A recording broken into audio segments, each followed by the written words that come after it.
नमस्ते। आप सब लोगों ने जनरेटिव एआई के बारे में सुना होगा।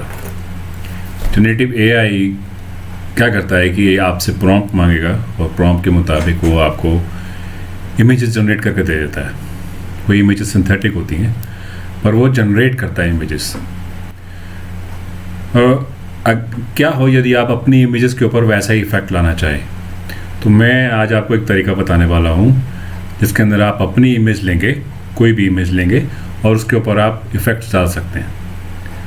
आज के केस में, इन टुडेज़ केस, मैं अपने पपी की फ़ोटो लूँगा, अपने पपी के पिक्चर्स लूँगा और उसके ऊपर इफ़ेक्ट्स, यानी कि मैं उसके ऊपर क्रेयॉन इफ़ेक्ट्स और पेंसिल स्केच इफ़ेक्ट्स उसके ऊपर जनरेट करूँगा without using prompt. It will use TensorFlow इस्तेमाल करके हम इसको करेंगे। चलो देखते हैं फिर। चलिए शुरू करते हैं। पेंसिल स्केच या स्केच आर्ट बनाने के लिए तो इसमें मैंने पहले से पिप इंस्टॉल वगैरह चला के रखा हुआ है। टेंसरफ्लो चाहिए इसमें और टेंसरफ्लो लाइट चाहिए इसमें, नाइटली बिल्ड, वो भी मैंने इंस्टॉल करके रखा हुआ है, इसमें समय लगता है। फिर उसके बाद जो ट्रांसफर नेटवर्क्स हैं जिनके बारे में आपको अभी मैं बताऊंगा, वो भी आपको डाउनलोड करने हैं। तो ये ट्रांसफर नेटवर्क जो स्टाइल नेटवर्क है वो डाउनलोड करता है यहाँ पे arbitrary image stylization Inception V3, ये डाउनलोड करना पड़ता है इसको। फिर उसके बाद ये दोनों मॉडल डाउनलोड करने के बाद, प्री ट्रेन्ड मॉडल नहीं, दोनों डाउनलोड करने के बाद ये एक स्टाइल इमेज है जहाँ से आपको स्टाइल कॉपी करना है। तो ये हम स्टाइल यहाँ से कॉपी करेंगे।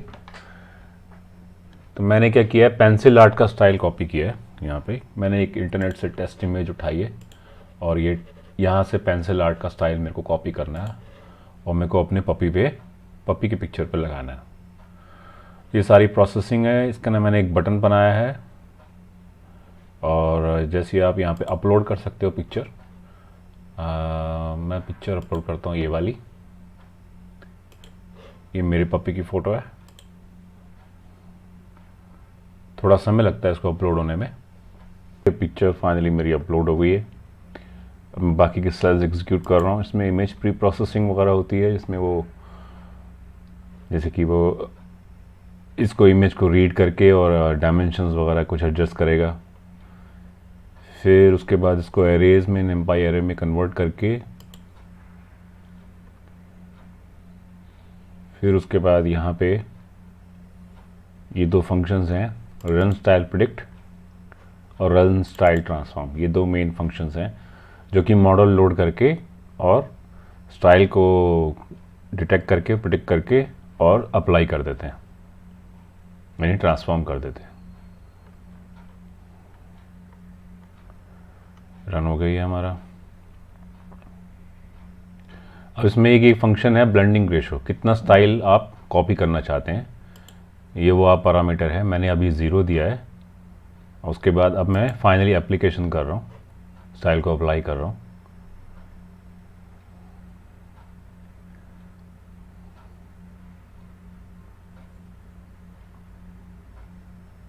तो ये मेरा स्टाइल अप्लाई हो गया। जो मेरी अपनी फ़ोटो थी उसको मैंने पेंसिल स्केच की तरह उसको मैंने अप्लाई कर दिया है। ये पेंसिल स्केच वो था जो मैंने इनपुट जहाँ से मैंने स्टाइल कॉपी किया था, और ये मेरी ओरिजिनल इमेज है।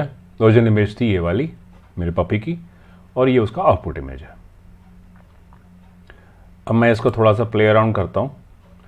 मैं इसका ब्लेंडिंग रेशो बढ़ा दिया मैंने, 0 और 1 की वैल्यू है। तो अभी देखो कैसा रिजल्ट आता है।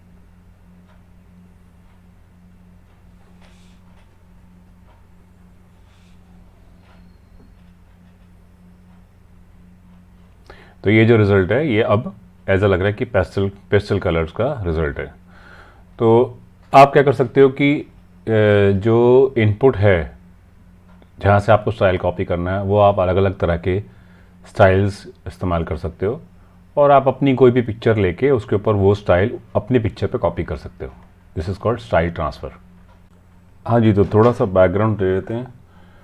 2001-2002 में मैंने एक दो पेपर पढ़े थे। एक तो ये पेपर पढ़ा था मैंने, जो कि एफ्रोज एट ऑल का था, इसमें इन्होंने क्या किया था कि कोई भी आप इनपुट इमेज दीजिए और टेक्सचर दीजिए, वो टेक्सचर ट्रांसफ़र कर दिया करता था। तो जो भी कलर और जो उसका स्टाइल था वो कॉपी करके ओरिजिनल इमेज पे अप्लाई कर दिया करता था। तो वो pure image processing, 2D image processing के मेथड्स पे बेस था ये वाला।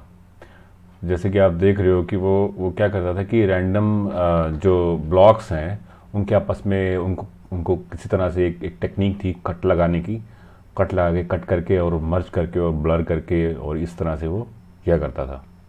तो यहाँ पे minimum and error boundary cut ये एक मेथड था जो कि इन्होंने किया था, जहाँ पे आप ये वाला जो मेथड है ये, तो वो मिनिमम एरर करने के लिए तो उन्होंने कुछ एक तरह से एक 2D इमेज प्रोसेसिंग जो मिनिमम एरर वाला मेथड लगा के इन्होंने सक्सेसफुली कुछ टेस्ट इमेजेस पे काम किया था। पर क्योंकि ये बहुत ही पुरानी बात है और इसमें इश्यूज भी थे, जैसे कि कहीं कहीं पे जाके फेल हो जाया करता था। इसी तरह से एक और जो साइंटिस्ट थे लियो हॉसनर, उन्होंने भी काम किया था। उन्होंने भी यही किया था कि उन्होंने बोला था कि कोई भी आप इमेज दीजिए तो मैं उसके ऊपर आपको टाइल्स लगा के दे दूंगा। तो उन्होंने वोरोनाई डायग्राम और उससे उन्होंने ओरिएंटेशन कैलकुलेट किया, ओरिएंटेशन कैलकुलेट करके जहाँ जहाँ उनको पॉइंट मिले वहाँ वहाँ उन्होंने एक एक टाइल जैसा एक पैटर्न बनाने की कोशिश करी। तो वो भी यही करते थे। तो वो एक इमेज लेते थे और उसके बाद उसके ऊपर ऐसा इफेक्ट डालते थे कि वो टाइल्स हो। तो this is also a part of texture transfer. तो वो भी यही करते थे, क्या करते थे कि जो टाइल का जो कलर है उसको कंप्यूट करते थे, यानी कि उसका स्टाइल, और फिर उसके बाद किस ओरिएंटेशन में लाना है उसको कंप्यूट किया करते थे, यानी कि वो एज डिटेक्शन किया करते थे।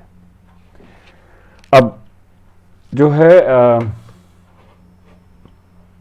अभी आज के ज़माने में जब न्यूरल नेटवर्क आया तो फिर ये काम यहाँ पे हुआ, इन्होंने किया ये एक VGG19 नेटवर्क के बेस पे इन्होंने काम किया, गेटीज एट ऑल ने। इनका क्या कहना था कि किसी भी इमेज के अंदर कंटेंट अलग है और उसका स्टाइल अलग है। तो उन्होंने बोला कि मैं जो है कंटेंट अलग से डिटेक्ट करूंगा और मैं जो है स्टाइल अलग से डिटेक्ट करके बाद में मैं आपको दोनों कंबाइन करके और आपकी आउटपुट इमेज पे अप्लाई कर दूंगा, आपकी इनपुट इमेज पे अप्लाई कर दूंगा। जैसे कि ये कलर्स हो गए, ये ब्रश स्ट्रोक्स हो गए, पैटर्न हो गया, ये सब हो गया स्टाइल। और उसके बाद जैसे इस वाली जैसे कि इसके अंदर एक पैटर्न जो बन रहा है एजेस का, जैसे कि ये एक एज अगर हम डिटेक्ट करें तो ये सारे एजेस का पैटर्न जो बन रहा है ये कहलाया जाता है कंटेंट। तो उन्होंने इस आइडिया के साथ थोड़ा सा प्ले अराउंड किया। उन्होंने बोला कि कंटेंट को मैं अलग रिप्रेजेंट करूँगा और स्टाइल को मैं अलग से रिप्रेजेंट करूँगा। वो उन्होंने कैसे किया मैं आपको बताता हूँ।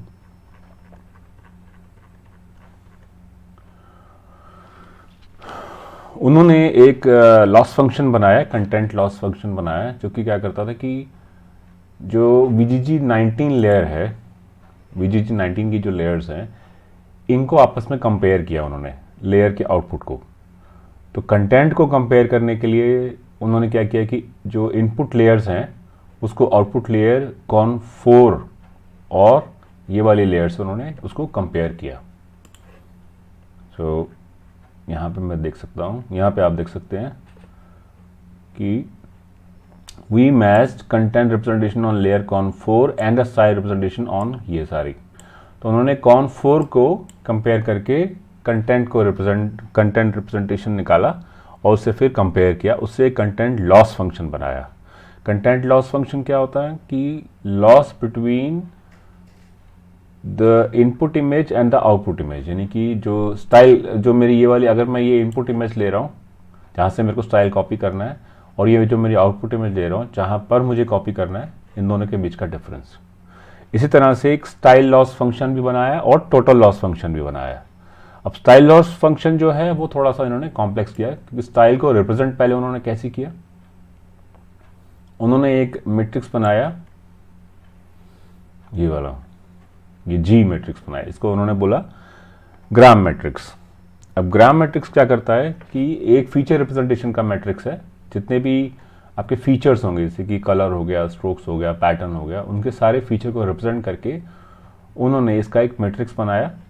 ये इनपुट है, या आउटपुट है, जो दोनों इनपुट इमेजेस हैं बेसिकली, यानी कि जहाँ से आपको कॉपी करना है और जिस पे कॉपी करना है, इन दोनों के फीचर रिप्रेजेंटेशन का उन्होंने ग्राम मैट्रिक्स बनाया।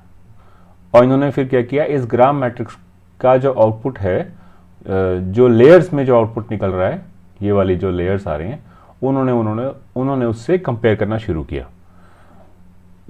तो अगेन इन्होंने भी यही किया, इसमें भी यही किया कि जो इनपुट लेयर्स है उनको आउटपुट लेयर से उन्होंने कंपेयर करना शुरू किया, लेकिन इस बार उन्होंने जो लॉस निकाला वो निकाला उन्होंने ग्राम मैट्रिक्स से।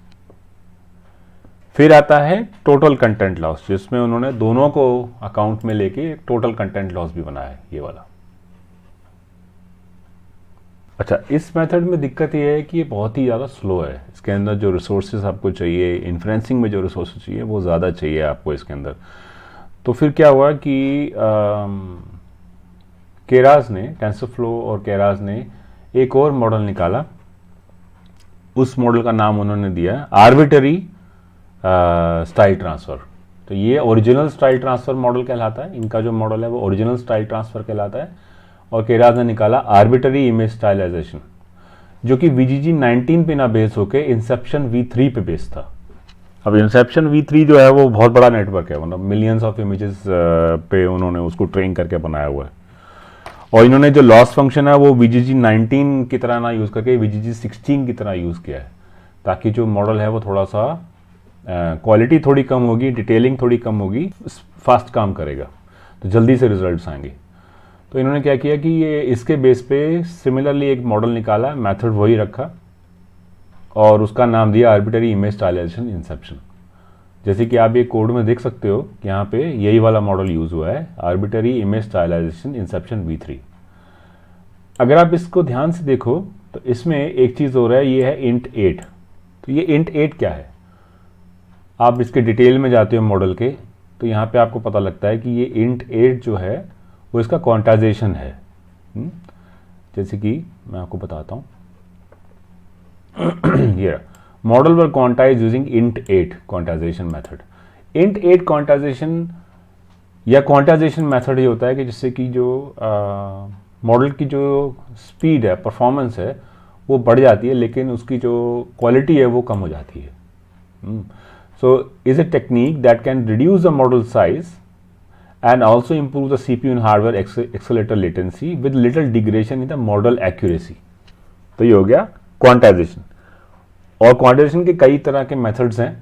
इंटीजर 8 फर्दर क्वांटाइज कर देता है। You can get further latency improvement, reduction in peaks memory usage and compatibility with integer only hardware devices और accelerator, making them sure all model math is integer quantize. तो आपको float वाले hardware नहीं चाहिए जो कि नॉर्मली आपके GPU वगैरह पे चलते हैं।